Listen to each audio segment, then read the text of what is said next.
Tema yang diberikan kepada saya tentang peningkatan. Saya nggak tahu peningkatan apa, cuman katanya peningkatan begitu ya. Gereja ini tema tahunnya tentang peningkatan begitu. Saya lebih senang bicara peningkatan iman. Saudara yang kekasih, seringkali orang nggak ngerti iman. Saya tanya Anda, iman itu timbul dari mana? Jangan sepotong, nanti ada sesaat. Iman itu timbul dari mana? Yes, bukan pendengaran terhadap perasaan, bukan pendengaran terhadap keinginan, bukan pendengaran terhadap kesukaan. Kalau Anda berani, maka Anda berani mengkritisi. Seringkali orang memanipulasi iman. Saya beriman, tahun ini saya punya mobil. Itu bukan iman, itu keinginan. Jangan pura-pura nggak nyambung.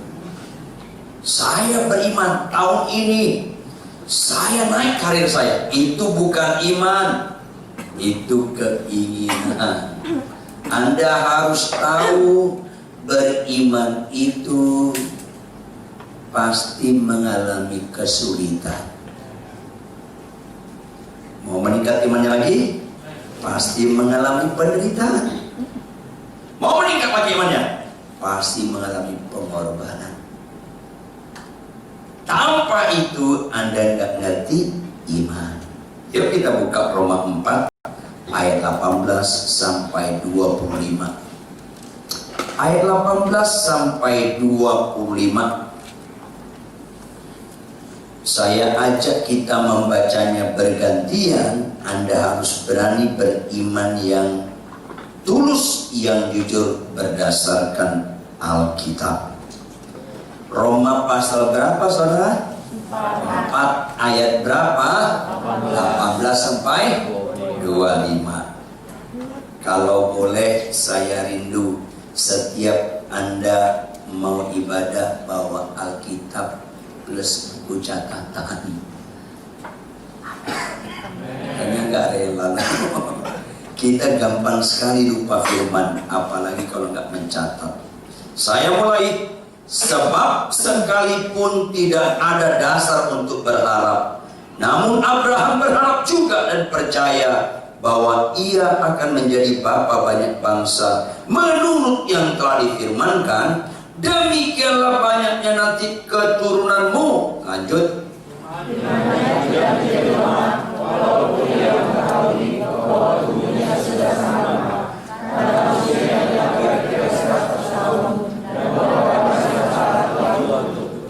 Tetapi terhadap janji Allah, ia tidak bimbang karena ketidakpercayaan, malah ia diperkuat dalam imannya dan ia memuliakan Allah.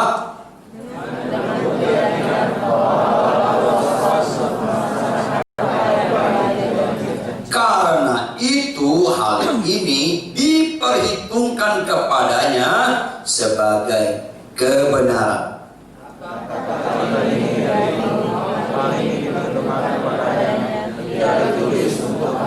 Tetapi ditulis juga untuk kita, sebab kepada kita pun Allah memperhitungkannya, karena kita percaya kepada Dia yang telah membangkitkan Yesus Tuhan kita dari antara orang mati.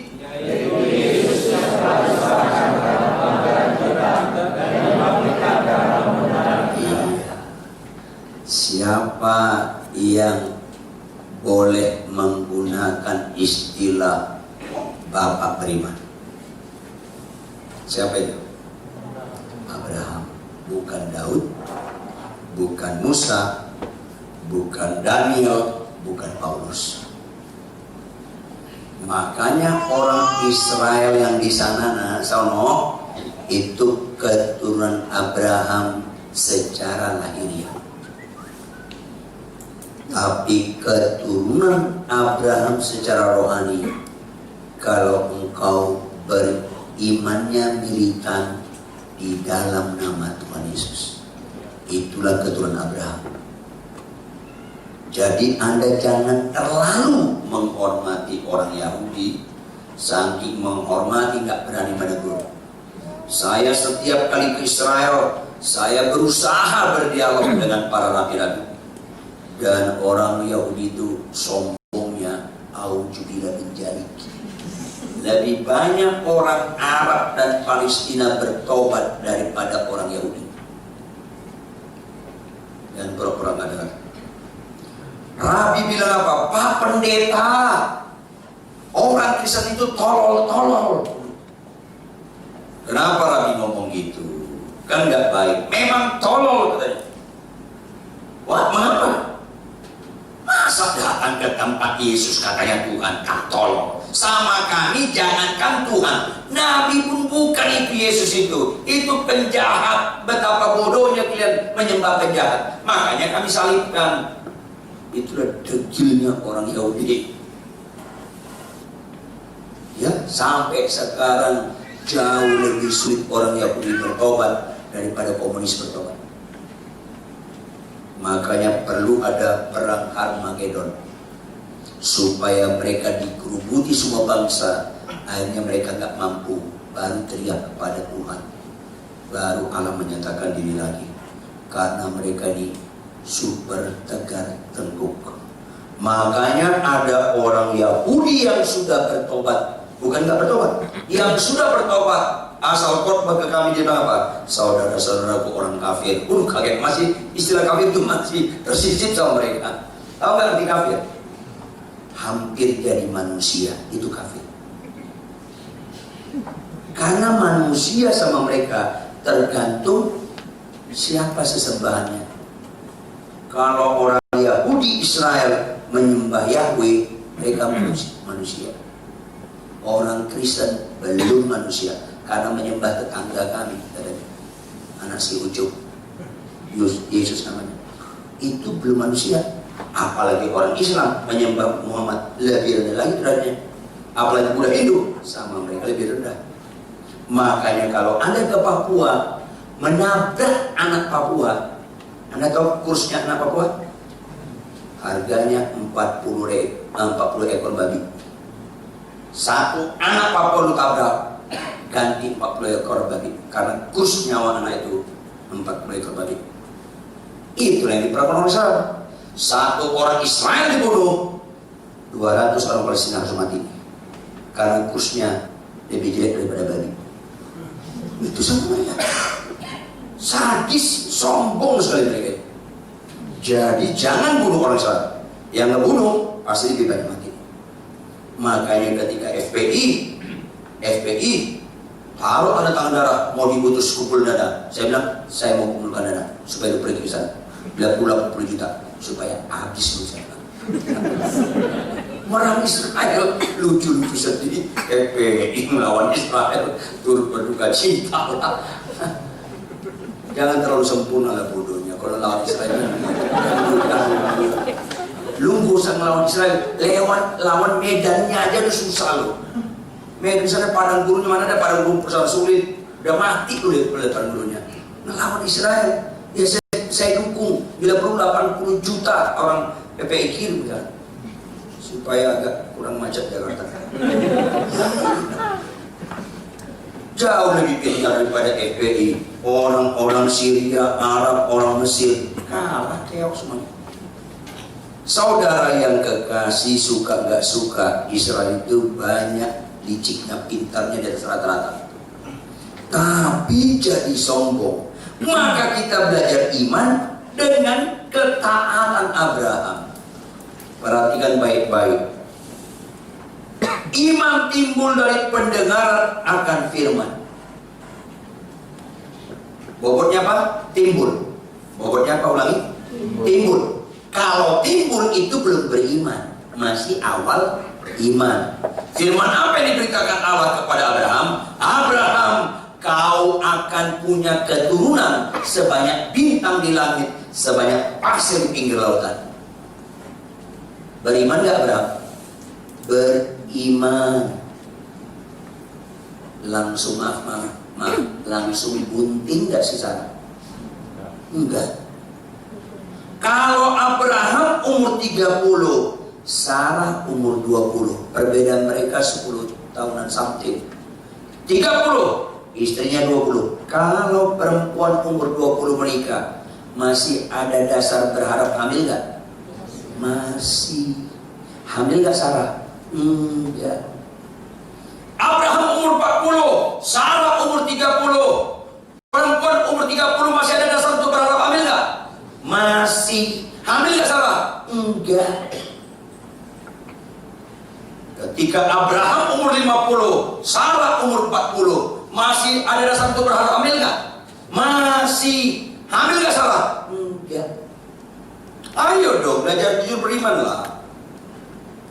Ketika Abraham umur 60, Sarah umur 50, perempuan umur 50, masih ada dasar berharap hamil nggak? Tipis. Tipis sekali. Hamil nggak Sarah? Enggak. Ketika Abraham umur 70, Sarah umur berapa? 60. Ada dasar berharap hamil nggak? Enggak. Mulai ada kesulitan nggak? Ada. Iman itu ayat 8 apa? Ayat 18 apa? Sebab sekalipun nggak ada dasar untuk berharap, namun Abraham berharap juga, itu iman. Kalau ada dasar berharap, maka beriman, itu belum iman. Anda mulai kecewa dengan istri Anda mulai kecewa dengan suami Anda, makin tahun makin menyebalkan, makin tahun makin menyebalkan, nggak ada lagi dasar berharap. Tapi ketika istrimu, suamimu tidur, kau bilang sama Tuhan, Tuhan cocok banget aku sama nih orang, itu beriman. Makin nggak cocok kau dengan pasanganmu, itulah yang cocok, itu iman. Anda ada amin? Nggak ada amin kalau kau begini. Siapa sakit pasti sembuh, amin.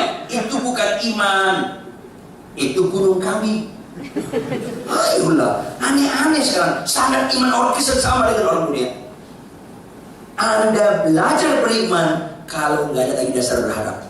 Makanya orang Kristen, saya ingatkan Anda, sampai mati pun dengar baik-baik, orang Kristen nggak mungkin cerai. Kalau cerai nggak beriman ya orang. Dengar baik-baik. Karena tingkat kesulitan beriman mulai di perkawinan, bukan yang lain-lain. Makanya lembaga pertama Tuhan ciptakan bukan DPR MPR. Lembaga pertama Tuhan ciptakan bukan KPK, apalagi FPI, bukan. Lembaga pertama Tuhan ciptakan lembaga perkawinan. Adam dan berapa Adamnya? Berapa Hawanya? Jangan buka cabang. Satu-satu. Dari sononya satu-satu. Siapa saja punya istri dua pasti sesat. Kalau nggak percaya Anda, matilah nanti malam, tanya sama Yesus, pasti benar. Iya, rata-rata orang mati dulu baru insaf, expired. Iya, Adam dan Hawa, bukan Adam dan Tejo, bukan. Ini tegas sampai ke Bali pun bumi ini Adam dan Hawa, bukan Hawa dan Francisca. Adam dan Hawa. Ini tingkat kesulitannya paling berat. Bukan yang lain, jauh lebih gampang jadi presiden daripada jadi suami yang benar. Presiden paling lama 10 tahun. Nyambung gak? Suami sampai mati tuh suami itu. Gak boleh pensiun gue ya. Gak bisa. Gak bisa. Gak bisa. Oh, udah dua periode. Gak ada 2 periode. Suami terus sampai mati. Nah, ini harus Anda tahu.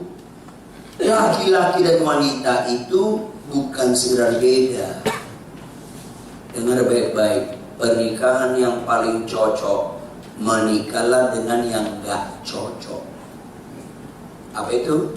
Menikahlah dengan lawan jenis. Apa kata pertamanya? Lawan. Jadi laki-laki dan perempuan bukan beda, tapi lawan. Sudut pandang pria dan wanita itu sangat beda. Perempuan tanpa sadar, wanita dengar baik-baik. Perempuan tanpa sadar punya moto, tanpa sadar loh. Kebangetan loh kalau sadar loh. Tanpa sadar perempuan punya moto, kalau bisa dipersulit kenapa harus dipermudah? Itu perempuan. Itu perempuan. Makanya perempuan itu kayak mie, ruwet. Itu perempuan ruwet. masalah 5, dia bilang 10. Itu wanita. Laki-laki gagah kayak kerupuk, kena air kucuk air. Itu laki-laki. Laki-laki badannya aja gede, padahal paling lemah laki-laki daripada perempuan. Makanya perempuan penolong sepadan, yang ditolong si laki-laki. Allah bilang sama Adam, kau bekerja keras untuk mencari nafkah. Perempuan apa? Kau melahirkan. Itu padanannya. Begitu laki-laki stroke, perempuan bisa kerja nggak? Bisa. Begitu perempuan mandul, pria bisa hamil nggak? Nggak bisa. Makanya perempuan itu penolong. Dan saya kasih tahu Anda, paling ideal lebih dahulu mati suami daripada istri. Laki-laki lebih baik duluan mati daripada istri. Saya permintaan saya 2 sama Tuhan. Tuhan, kalau kau ajukan Ridwan apa permintaanmu, hanya 2. Pertama, jangan si homilin duluan meninggal. Ngai punya istri manusia langka ini. Jangan dia duluan meninggal. Kadang-kadang saya agak bercanda sama Tuhan. Tuhan, lu konsisten dong. Lu bilang dia penolong. Jangan penolong duluan meninggal, saya dulu meninggal. Masa saya amalkan kau Tuhan? Kadang-kadang bercanda. Yang kedua, tolong saya meninggal jangan ketika nonton Barcelona lawan Real Madrid. Ketika kalau Barcelona serangan jantung mati, enggak kurang. Gua nggak ada hubungan famili dengan Lionel Messi, ada hubungan famili. Jangan karena nonton bola, Pak. Tolonglah Tuhan, saya mati karena mengabarkan Injil, datang FPI dibacok saya. Kalau boleh, hanya 2 itu, tolong bantu Tuhan. Hanya 2 itu, Tuhan. Saya nggak pernah minta, tolong Tuhan, mau aku jadi ganti baru, nggak pernah. Hanya 2 itu. Karena apa? Saudara, saya sangat menghayati perkawinan. Saya sama si Romilin banyak sekali proses bonyok. Bonyoknya bonyok. Kemudian 15 tahun kemudian setelah kami menikah, mulai terjadi proses pencocokan. Terus sampai 30 tahunan mulai cocok makin indah. Waduh, saya bilang ketika istri saya tidur, Tuhan, jangan tidur mati, ini manusia langka Tuhan, tolong lestarikan Tuhan. Itu doa saya. Istri saya doa apa? Papa enak Pak, kalau gue meninggal Papa menikah. Saya bilang, tutup mulutmu, enak ngomong. Proses mencocokkan dengan engkau panjang sekali. Udah mulai cocok, mulai indah, mulai senang saya sama kamu, terus lu mati. Datang orang baru lagi, mencocokkan lagi. Belum proses pencocokan udah keburu mati saya. Lu kira menikah itu enak? Enggak. Yang udah menikah, tolong dengarlah. Dan pura-pura, jangan ada dusta di antara kita lah. Yang belum menikah, tunggu tanggal mainnya. Karena orang yang belum menikah, dia pikir kalau aku menikah pasti bahagia. Itu bodoh. Menikahlah jangan untuk bahagia, menikahlah untuk membahagiakan. Baru nyambung. Muka lu masih lawan tuh. Saudara yang kekasih, konflik Abraham dan Sarah. Abraham umur 70, 60 Sarah. Iman itu ada unsur kesulitan. Makanya harus akrab dengan kata apa? Sekalipun istrimu cerewet, tetap kau mengasihi dia. Sekalipun suamimu sengat lagunya, tetap bukan itu sama dia. Itu iman. Goyang nggak Abraham? Enggak. Goyang nggak Sarah? Goyang. Jujur lah, Pak. Saya dramatisir sedikit ya. Boleh dong saya dramatisir. Kan saya buat Pak. Maka Sarah mendekati Abraham. Kok, ada apa Sarah? Kan Tuhan ngomong sama Koko, Tuhan memberikan keturunan banyak sebanyak bintang di langit untuk Koko dan pasir di pinggir laut sebanyak-banyak. Ya kenapa? Bukan untuk gua, bukan gitu, untuk kita berdua. Enggak untuk Koko. Sarah, untuk kita berdua. Kok, aku udah 60, nggak mungkin aku hamil lagi. Udah lewat masa menopause. Jadi maksud lo apa? Buka cabang lah. Jujur, siapa yang menasihati Abraham untuk menghampiri Hagar? Sarah. Dengar baik-baik dong. Kenapa Sarah sarankan? Karena goyah. Kalau nggak goyah, nggak dia sarankan. Ayo dong. Beriman itu nggak segampang yang dikorbankan, nggak segampang saya beriman sakit sembuh. Bukan gitu iman. Iman itu yang nggak cocok kita cocokkan. Itu iman. Goyah nggak Abraham? Enggak. Saya dramatis. Kalau saya buat film, belum. Diam belum? Diam belum? Allah berfirman untuk kita berdua. Loh kok jangan aneh? Diam belum? Ditegur diam Sarah. Ketika Abraham umur 80, Sarah umurnya berapa? Goyah nggak Abraham? Goyah. Abraham hampir di Sarah. Sarah, nasihat lu yang dulu masih laku gak? Nah jujur dong. Akhirnya Abraham menghampiri Hagar gak? Kenapa dihampiri? Karena goyah. Kalau nggak goyah, nggak dihampiri. Goyah dia karena kesalahan mereka. Ratusan juta, mungkin 1 miliar lebih orang dibohongi. Nanti kan? Sampai sekarang orang Islam itu dibohongi. Dia anggap Ismail yang mau disebut Abraham. Itu kan bodoh itu. Lucu-lucu sendiri. Ishak yang mau disebut, bukan Ismail. Ini penting sekali. Gara-gara Abraham goyah dalam kesulitan beriman, korban banyak.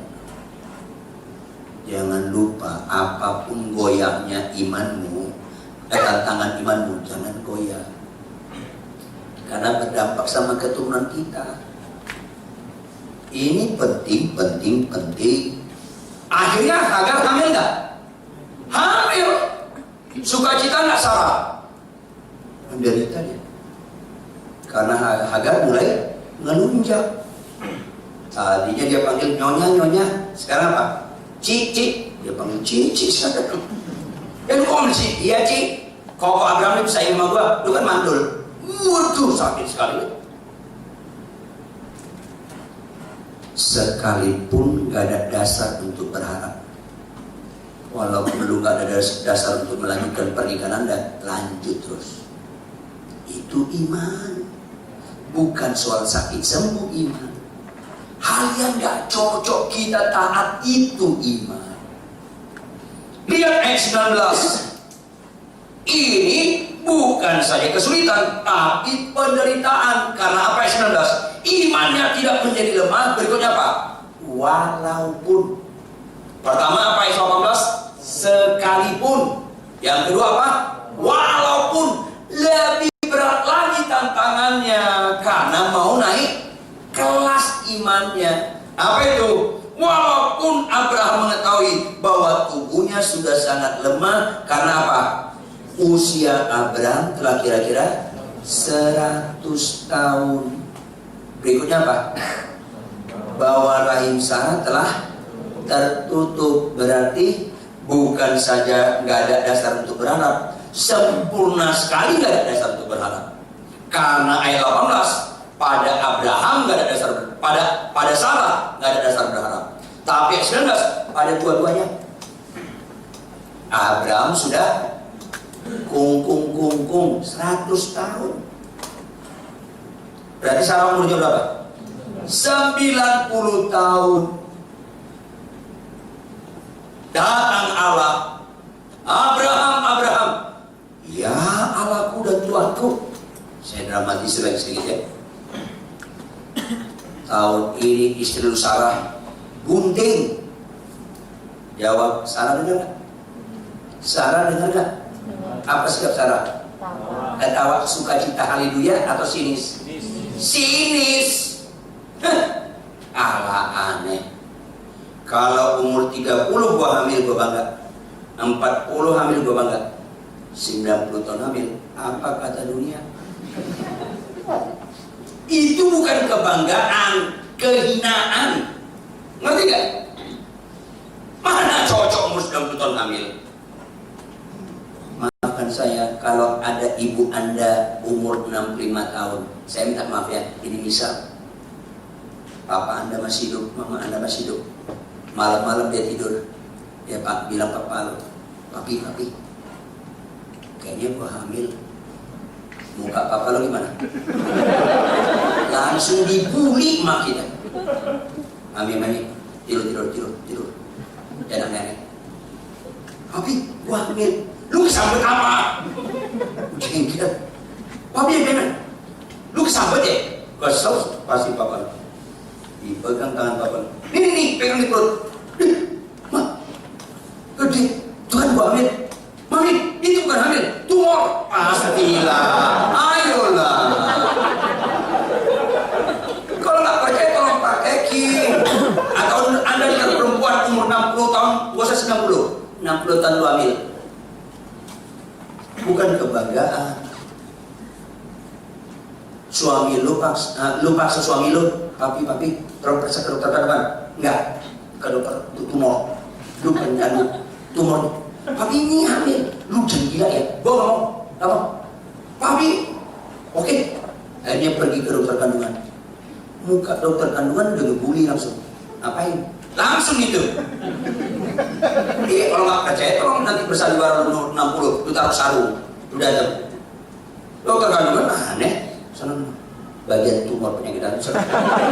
Lah iya, itu bukan kebanggaan, penderitaan.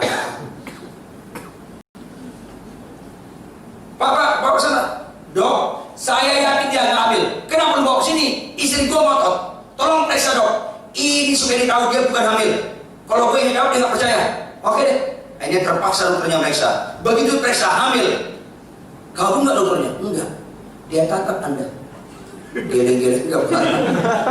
Bu, kurang kerjaannya. Begitu susah.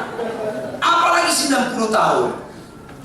Halo jujur dong, mana lebih gampang keropos, tulang wanita atau perempuan? Sama ya? Wanita atau laki-laki? Wanita, karena ada masa menopause. Jujur, perempuan kalau 70 masih tegak atau mulai bongkok? Mulai bongkok 70, 80. Makin bongkok 90 derajat. Hamil, kecepet anaknya, kecepet main dong. Jadi kalau Anda baca Alkitab, Anda harus empati dulu ya Sarah. Ya, amin, haleluya. Enak aja lu tuh istri 90 hamil, haleluya enggak? Ada. Istri saya pertama kali melahirkan umur 31. Waktu melahirkan, dia nggak tahan. Saya pegang di ruang persalinan, saya pegang tangannya. Pak, aku nggak mampu. Ya, Mas, sabar ya, Mas. Umur 31 masih nggak mampu ngeden. 90 tahun ngeden, hati.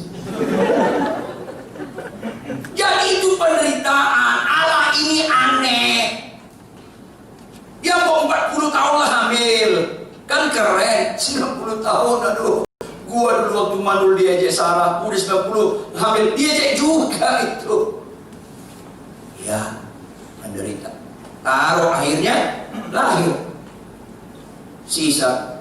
Ketika Sarah 93 tahun, popo satu ini. Nenek satu 93 tahun.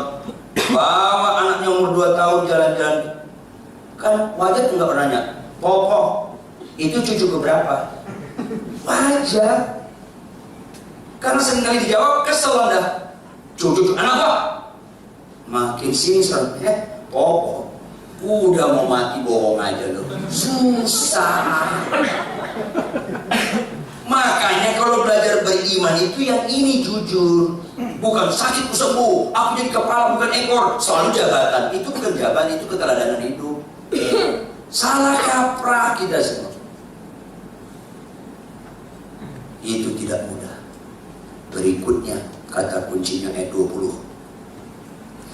Tadi ayat 18 sekalipun, ayat 19 walaupun ayat 20. Tetapi terhadap janji Allah ia tidak bimbang karena ketidakpercayaan. Berikutnya apa? Malah, apa di malah? Lebih berat lagi. Bu, ketika suamimu maki-maki kau balas? Enggak saya balas. Walaupun dia tampar saya enggak balas. Malah saya diludahi dan ditendang. Berarti lebih berat lagi kata malah. Kata malah itu lebih berat lagi. Menunjukkan iman itu harus lebih sempurna lagi. Datang Allah kepada Abraham. Abraham, Abraham. Ya Tuhan, ambil anakmu yang tunggal. Saya dramatis sedikit. Siapa Tuhan? Ishak atau Ismail, anak sama-sama tunggal, tapi yang satu dari istri cabang. Yakni Ishak yang kau kasihi. Oh, kenapa Tuhan? Saya beli dia si Arfi atau Ekstril? Bukan. Saya beli dia apartemen di Gading Serpong atau di Alam Sutra? Bukan. Jadi apa Tuhan? Saya kuliahkan ke Singapura atau ke Malaka? Bukan. Jadi gimana Tuhan? Potong dia. Itu horor. Lu jangan aneh-aneh dengan Tuhan. Lu bilang ke Tuhan sebanyak di bintang di langit, asik di lautan, satu dipotong. Matematika lu di mana Tuhan? Itu tidak mudah. Kalau saya dramatisir sedikit lagi, maka untunglah Abraham nggak cerita sama Sarah. Kalau cerita Sarah, apa kok?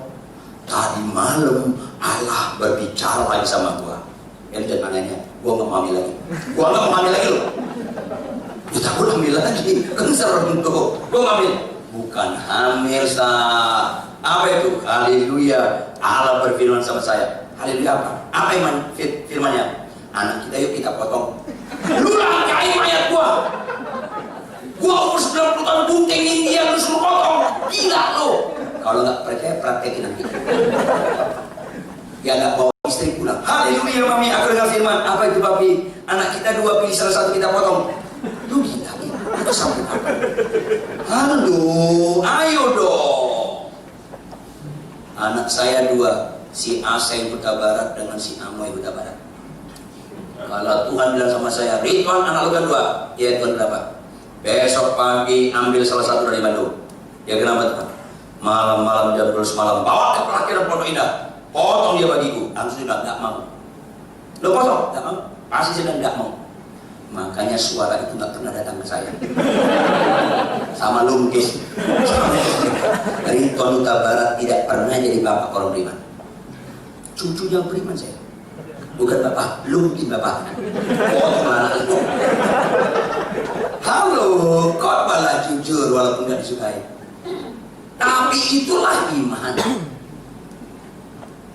Orang seringkali nggak ngerti iman. Saudara, iman itu taat penuh apa kata Tuhan. Itu iman. Yang paling taat menghadapi tingkat kesulitan yang tinggi, Yesus dalam kemanusiaannya itu paling tinggi. Dia menanggalkan kealahannya. Dia manusia seperti kita. Yang paling sulit dihadapi dia apa? Bukan dipaku fisik menderita, itu sulit. Tapi itu bukan paling sulit. Murid-muridnya meninggalkan dia, ciptaannya menyalibkan dia, itu sulit. Tapi bukan itu paling sulit. Yang paling sulit diutarakannya di kayu salib. Apa itu? Eloi, Eloi, lama sabatani. Itu paling sulit. Kita setia supaya kita bersekutu dengan Allah. Yesus setia supaya pisah dengan Allah. Itu mengerikan sekali. Allahku, Allahku, kenapa kau tinggalkan aku? Karena dia setia memikul dosa kita. Dari ujung kepalanya sampai ujung kakinya, nggak ada bagian tanpa dosa. Konsekuensi logis, Yesus penyandang dosa kita sekalian harus putus hubungan dengan Allah. Karena dosa membuat putus hubungan dengan Allah. Itu dialami Yesus untuk engkau dan saya. Itu paling sulit. Tapi intinya dia ajar ketaatan. Yang nomor 2 sulit, Abraham memotong anaknya yang tunggal. Saya jujur aja, kalau misalnya anak saya 9, nomor 5 narkoba, gue bilang potong dia, tak mau. Narkoba pun gak mau saya potong. Bisa ngerti? Ini anak tunggal, manis sikapnya, disuruh potong. Halo, jujur, Abraham pada akhirnya taat gak? Taat. Allah gak bisa dibohongi. Dia ambil pisau, dia ikat Ishak, dia mau potong, Allah bilang stop. Sudah kulihat hatimu, memang kau nomor satukan aku. Tanpa ketaatan gak ada nomor satukan Tuhan. Tanpa ketaatan gak ada penyembahan. Penyembahan-penyembahan di gereja dengan bahasa roh, dengan tangan bergetar, itu bukan ukuran penyembahan. Itu harus kesimpulan ketaatan. Kalau lu nggak taat, itu bukan penyembah. Karena perbedaan penyembahan kita dengan iblis di ketaatan. Iblis dengan manusia sama-sama sujud depan Allah. Tapi setelah itu iblis nggak taat. Engkau menyembah di gereja, setelah itu malas ke gereja, malas baca Alkitab, kasar sama istri, melawan suami. Lu penyembahannya model iblis. Karena caranya bagus, ketaatan nggak ada. Lalu hati-hati, penyembahan itu bukan cara. Lu sujud muka ke tanah, itu bukan ukuran penyembahan. Setelah itu what next? Lu taat gak? Itu unsur penyembahan yang utama. Maka akrablah dengan kata sekalipun walaupun malah. Ulangi. Sekalipun walaupun malah. Itu peningkatan iman dengan benar. Perhatikan baik-baik. Alkitab kita banyak bagiannya, terutama 2 bagian. Terutama berapa bagian? 2. Apa itu? Apa 2 bagian itu? Perhatikan baik-baik. Alkitab kita dibagi 2 bagian utama, yaitu perintah dan janji. Ulangi. Contoh, cari dahulu kerajaan Allah dan kebenarannya. Itu perintah atau janji? Maka semuanya ditambahkan kepadamu. Itu perintah atau janji? Mana yang disukai jemaat? Serem kan? Horor.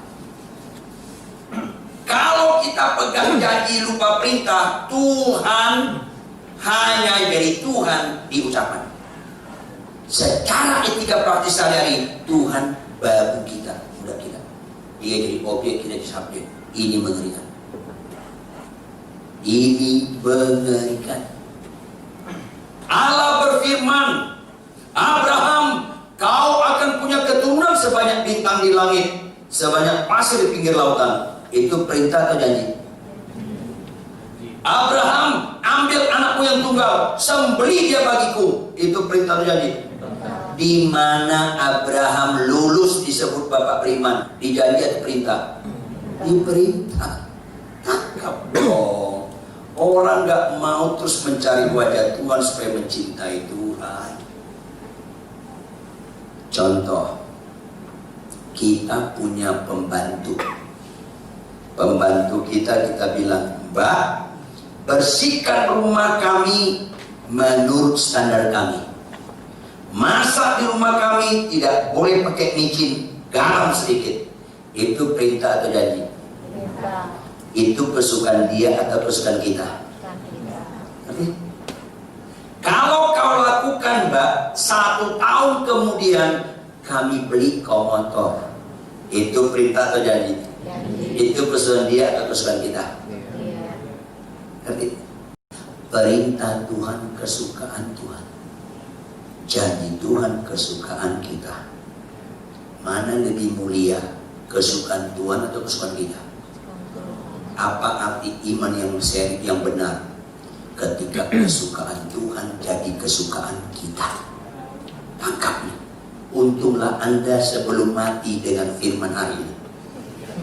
Ya, supaya kalau bulan depan mati agak beres sedikit hidup lo. Karena ada kemungkinan kita bulan depan mati. Mungkin depan tuh mungkin. Ya suka-suka Tuhan lah. Ini penting sekali. Perhatikan, apa jadinya? Pembantu kita pegang janji kita, lupa perintah kita. Kesukaan kita terganggu. Itu yang terjadi di gereja. Perintah Tuhan baca Alkitab tiap hari, jemaat malas baca Alkitab. Tapi pegang janji Tuhan. Kau berjanji menyertaiku kemana pun aku berada. Hebat gak keren tulisannya? Orang pembantu kita pegang janji kita, lupa perintah kita. Akhirnya rumah kita jorok. Akhirnya dia masak pakai micin, garam ukuran umum. Terganggu kita kesukaan kita. Saking dia pegang janji kita, saya ulangi, saking dia pegang janji kita, dia karang lagu tentang janji kita. Kan itu sekarang gereja kan? Bapak Ibu 1 tahun beli motor, Bapak Ibu 1 tahun beli motor. Dia nyanyi di kamar tidur, dia nyanyi di kamar mandi, dia nyanyi di dapur. Nyanyian dia ini mengenakkan telinga kita atau menyakiti telinga kita? Jawab dong. Itulah jahatnya jemaat dan gereja. Malas baca Alkitab, kasar sama istri, ngelawan suami, nggak tertib di lalu lintas, suka buka situs porno, nyanyi. Janjimu seperti fajar pagi hari. Kalau buat Tuhan langsung saya bilang, petir sambarnya orang. Biar angus orang ini. Itulah yang terjadi, kejahatan mengerikan di gereja. Nggak suka perintah Tuhan, suka jadi Tuhan. Tuhan jadi objek kita sakit. Mengerikan. 1 tahun kemudian pembantu kita yang pegang perintah kita, pegang janji kita, menagih janji kita. Bapak Ibu, ini sudah 1 tahun. Ya kenapa? Bapak Ibu janji beri saya motor. Ya kalau apa? Oh nggak tahu. Nggak ada kalau-kalau. Pokoknya Bapak bilang 1 tahun kami beli kau motor. Kan itu. Ya ada kalimat sebelumnya gitu bilang. Enggak. Pokoknya beli motor. Mana? Bapak jangan pernah bilang dia. Mana motornya? Jujur, kita beli nggak motor untuk dia? Kita beli nggak? Enggak. Kita pecat dia. Ngerti kan? Ngerti nggak? Ngerti dong. Karena muka lu ini mau dipecat Yesus. Muka lu pada mau dipecat Yesus. Makanya kita dengar firman ini supaya tidak terjadi pemecatan. Ayo dong. Meningkat iman itu. Iman terhadap janji meningkat kepada perintah. Betapa jahatnya banyak pendeta berani ngomong dari mimbar. Kita klaim janji Tuhan. Kita klaim janji Tuhan. Kan nggak terjadi. Kapan lu bayar premi? Serem nih orang.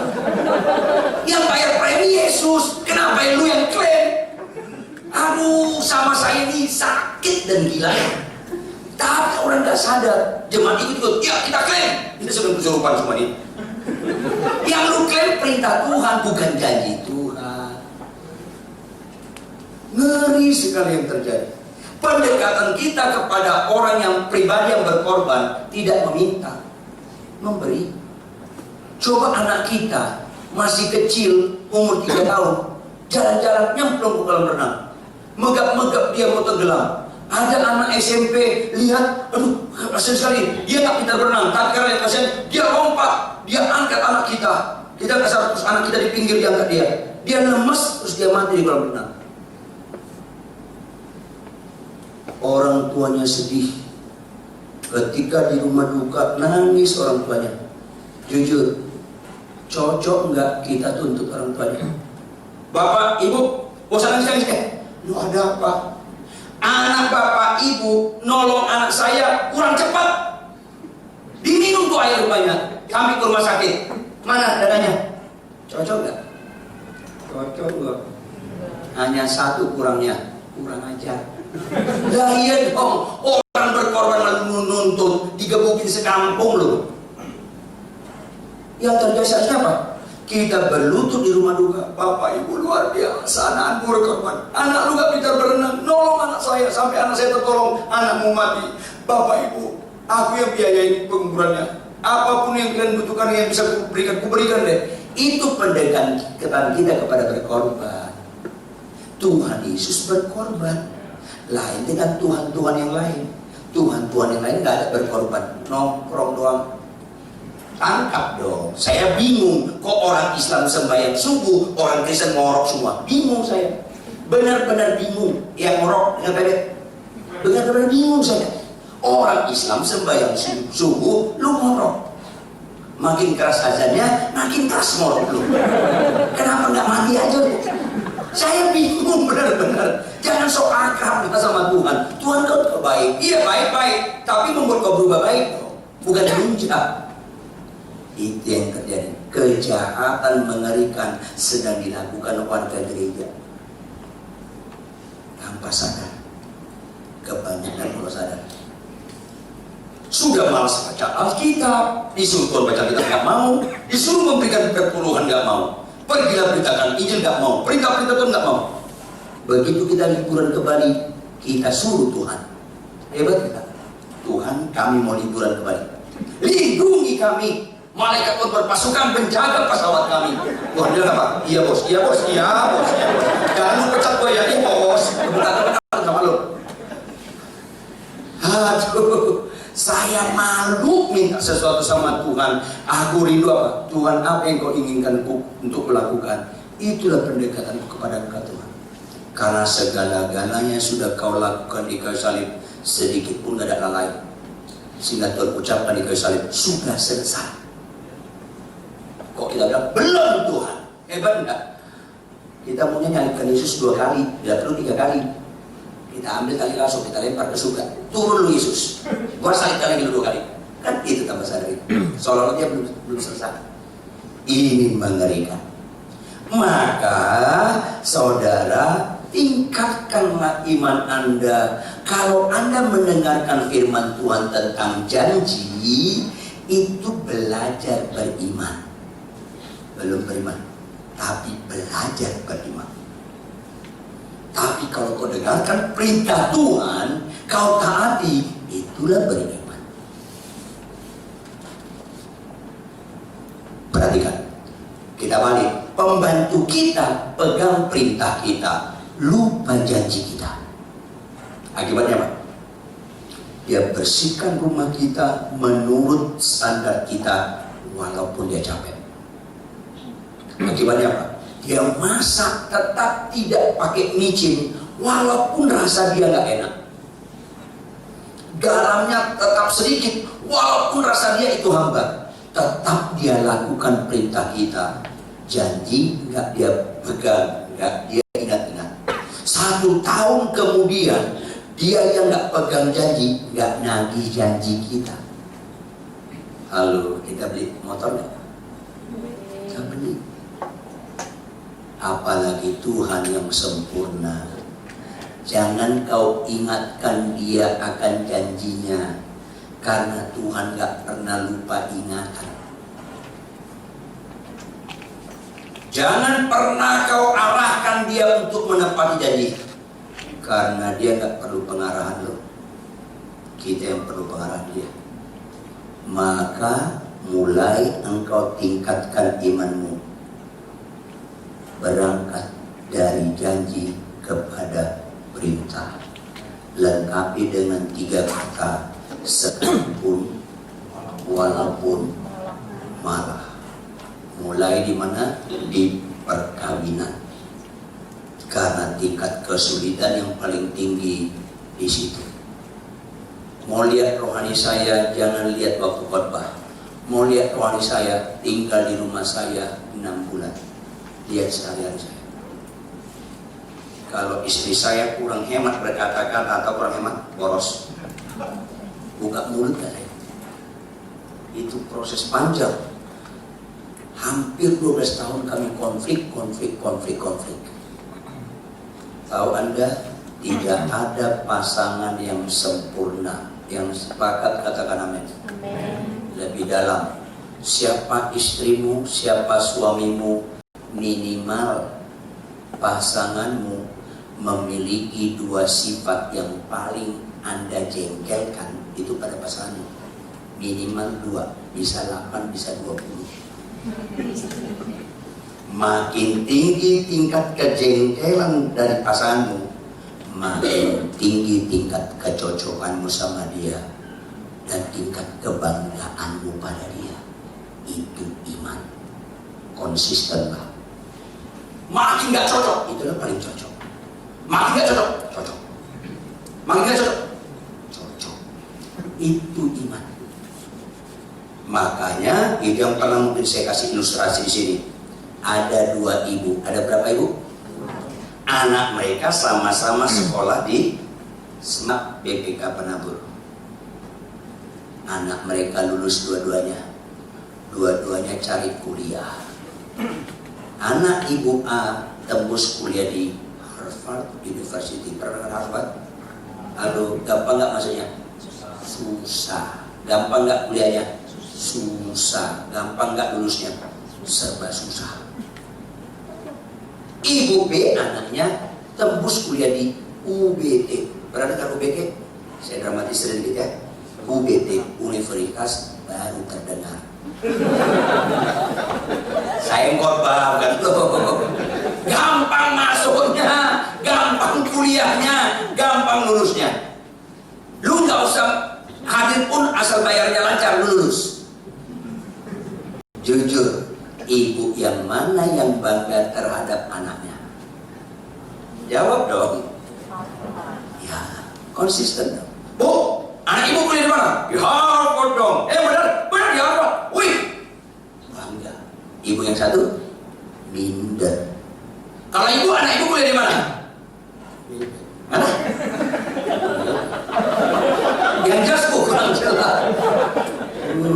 Bete lu. Minder dia. Ngerti?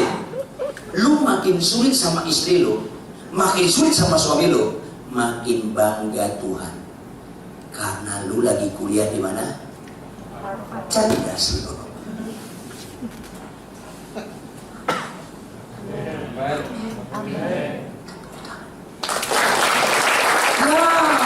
Ubah mindset Anda. Makin gak cocok kau dengan istrimu, makin gak cocok dengan suamimu, ucapkanlah kata-kata sangkal diri, jangan bela diri. Ketika istrimu tidur, suamimu tidur dan sama Tuhan, cocok banget aku sama orang, cocok sekali. Walaupun ada unsur sangkal diri, penderitaan dan pengorbanan, cocok sekali. Gak usah ketawa, amin gitulah. Lu ketawanya kayaknya ngelawan. Kayak ngelawan, susah. Sekalipun, walaupun malah. Istri saya si pemilih dua kekurangan istrinya. Menurut saya, satu apa? Super sangat bersih sekali. Itu si pemilih. 12 tahun pernikahan kami, kemanapun kami pergi, selalu bawa piring, sendok, dan gelas. Gak boleh pakai restoran punya. Sampai saya jengkel, mama punya peraturan lebih ketat dari hukum Taurat. Untuk ketawa ini penderitaan. Itulah si mobil manusia langka itu. Sedikit pun saya gak niat ganti. Apalagi bukan tambah, ada kan? Apalagi buka cabang, gak ada niat. Setiap saya korban di mana-mana, di Eropa, di Amerika, di hotel bintang mewah, tetap saya kayak orang bego. Begitu nyampe di kamar, istri saya masuk, saya hampir 2 jam di luar. Itu hukum Taurat dia. Sampai kayak orang bego dulu. Lain hotel selalu, ada yang batuk? Enggak, lu pergi aja. Bisa ikan rasanya. Kayak bego sekali. Lalu gergetan. Gue yang Batak, dia yang Tionghoa, kok galakan dia dulu. Cocok. Itu iman. Kalau boleh cawan ini lalu lah. Tapi jangan kenapa yang jadi kenapa. Itu iman. Mulai istri saya pel itu kamar hotel. Dipel sama dia. Kain-kainnya dibawa dari rumah. Pakainya dibawa dari rumah. Dia pel.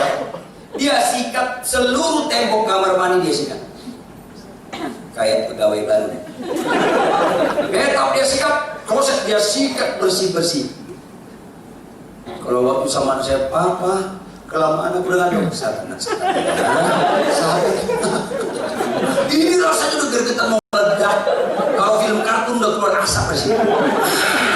Itulah susah. Setelah hampir 2 jam, Pak, masukin koper A. Kita masukin koper A. Saya keluar lagi. Maka mulai dicopot spray, sarung bantal, anduk dikeluarkan. Nggak boleh pakai spray hotel. Entah bintang 7 atau bintang apapun nggak tahu. Nggak boleh pakai anduk hotel. Itu tetap bekas orang sama dia. Cocok sekali. Baru kemudian dibuka koper pertama, keluarkan spray dari rumah, sarung bantal dari rumah, anduk dari rumah. Cocok sekali. Bertahun-tahun, 12 tahun. Tapi itu proses yang luar biasa bicara iman. Sekalipun istriku cerewet, perintah Tuhan, hai suami kasihlah istrimu, gak bisa berubah. Hebat sekali cerewet istri kita bisa berubah firman. Berbobot banget cerewet. Bisa. Sekalipun istri bapak cerai, sekalipun. Yang kedua, istri saya sangat perfeksionis, jadi super lambat. Saya beberapa kali pelayanan di luar kota, saya minta dia nyusul. Karena kalau nginap, saya minta dia harus nemenin saya. Tapi seringkali, aku bilang apa Pak? Aku bersihin rumah karena dia punya hukum Taurat, rumah harus bersih. Saya tahu, mana di mana? Di bandara Pak. Di mana? Bilang, oke. Berapa lama lagi pesawatnya? Lebih kurang 1,5 jam lagi Pak. Oke. 1 jam lagi telepon. Supaya saya putus, ada jemput di Ngurah Rai. Tolong ya Mas, iya Pak, iya Pak. Mas, 1 jam lagi tolong telepon. Iya Pak, iya Pak. Papa nggak percayaan, bukan nggak percaya. Gua cinta banget sama lu. Cocok. Anda tahu 1 jam kemudian dia nggak telepon. Cocok kan? Saya telepon nggak diangkat. Saya telepon nggak diangkat. Saya telepon nggak. 1 jam 55 menit diangkat. Pak, aku ditinggalin pesawat. Cocok. Lestarikan dia Tuhan. Haleluya. Itu iman. Makin nggak cocok. Cocok. Sangkal diri cool saya. Itu iman. Dan itu kejadian bukan 2-3 kali. Beberapa kali. Pak, aku dipanggil pas boarding, aku pergi. Tiba-tiba aku lihat ada toilet. Aku mau ke toilet. Ah, udah lama. Kalau ke toilet udah lama. Dia ke toilet, dia keluarkan alkohol. Itu panjang ceritanya. Dari Sabang sampai Merauke, udah panjang.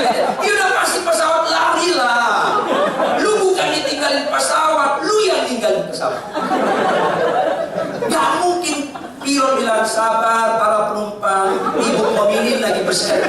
Ya gak mungkin. Aduh, cocok. Ayo, jangan bicara iman soal sakit sembuh. Soal iman itu makin gak cocok. Tidak ada gereja sempurna.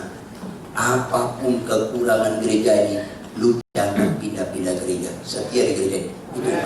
Jangan pindah-pindah. Saya kasih tahu dah, kalau lu pindah-pindah, pusat lu diri lu, bukan Tuhan Yesus. Jangan pura-pura dengan perbedaannya. Walaupun lu gak suka sama gue, gak penting sama gue. Setia lu di gereja. Walaupun gembala lu ada kekurangan, jangan lu bandingkan gembala lu dengan orang lain. Itu bodoh. Lu setia sama gembala lu, itu iman.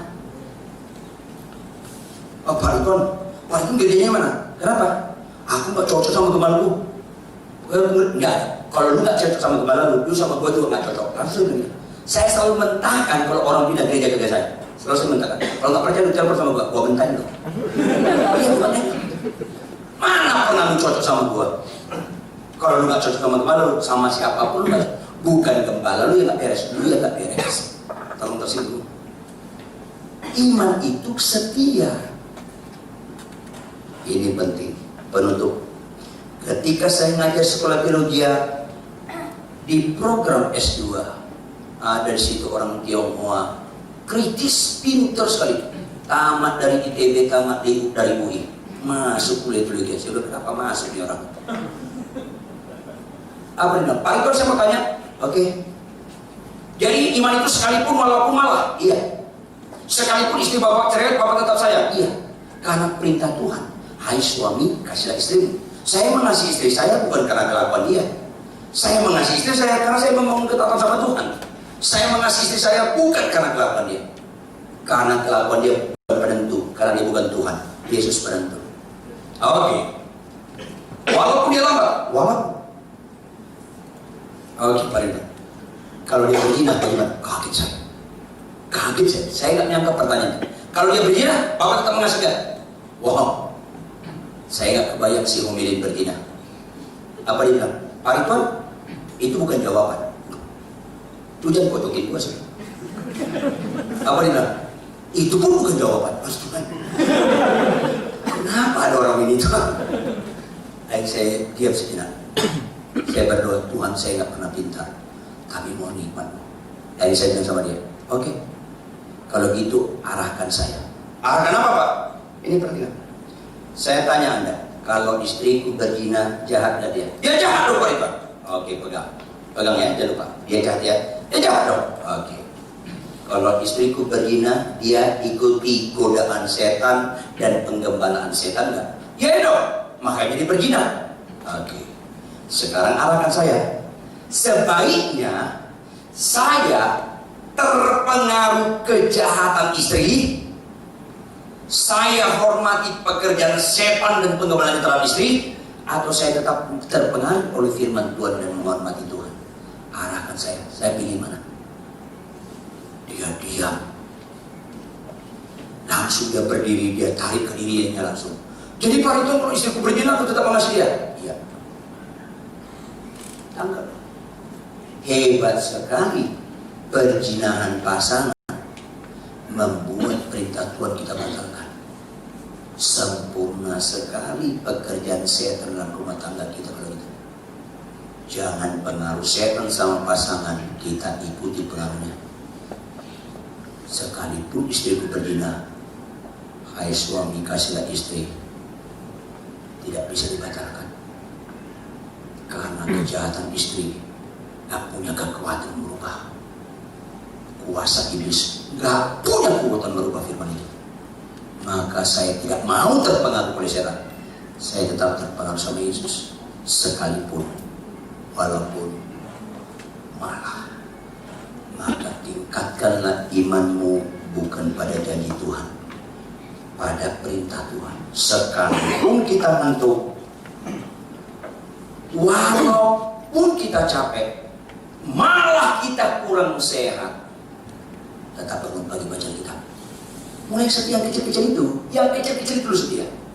Sekalipun gaji lu kecil, walaupun gak cukup 1 bulan, malah anak lu sakit masuk rumah sakit, ketaatan memberikan perpuluhan tetap lakukan. Kalau begitu lu lakukan, catat, apa yang gak pernah kau lihat dengan mata, apa yang gak pernah kau dengar dengan telinga, apa yang tidak pernah timbul mati, Tuhan sediakan membuat lu kaget-kaget. Siapa nyangka Abraham disuruh potong anaknya yang tunggal, akhirnya nyata keturunan dia sebanyak bintang di langit. Percayalah militan kepada perintah Tuhan. Janji Tuhan jangan lagi kau klaim, karena dia bukan budak kita, dia bukan objek, dia subjek, kita objek. Maka kalau kau lupa janji Tuhan, gak ada masalah. Tapi kalau kau lupa perintah Tuhan, itu masalah besar. Karena kau tidak pernah membangun ketaatan pada dia. Dan Kristen yang paling malang adalah tanpa ketaatan. Orang taat tidak mengejar berkat, orang taat dikejar berkat. Tuhan memberkati. Tepuk tangan buat Yesus. Mari kita beri kepala. Bapa kami di surga, terpujilah Engkau kekal selama-lamanya, karena melalui kebenaran ini Kau tunjukkan kasih sayang-Mu begitu besar kepada setiap pribadi dalam tempat ini.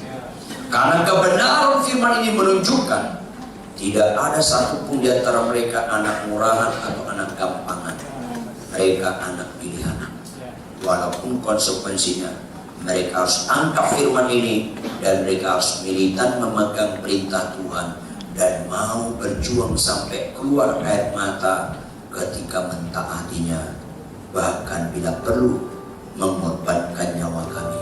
Karena siapa yang menyelamatkan nyawanya akan kehilangan nyawanya. Siapa yang menyerahkan nyawanya karena nama Yesus, dia akan mendapatkan nyawanya. Materaikan Tuhan, sehingga setiap kami membangun ketaatan pada perintah Tuhan, pasti satu dan lain pasangan suami istri makin setia, makin setia, makin setia. Pasti kami makin setia kepada Engkau dengan makin setia kami kepada gereja ini. Perintah-Mu memberikan perpenuhan, kami suka melakukan. Perintah-Mu membaca Alkitab, kami suka melakukannya. Perintah-Mu berilah berita Injil, kami suka melakukannya. Kaulah Tuhan kami, kamilah umat tebusan-Mu. Maka jadikan kami keturunan Abraham rohani yang disimpulkan dalam ketaatan terhadap perintah Tuhan, sekalipun walaupun malah. Dalam nama Yesus, haleluya. Semua yang percaya sama-sama katakan amin. Tepuk tangan sekali buat Tuhan. Amin.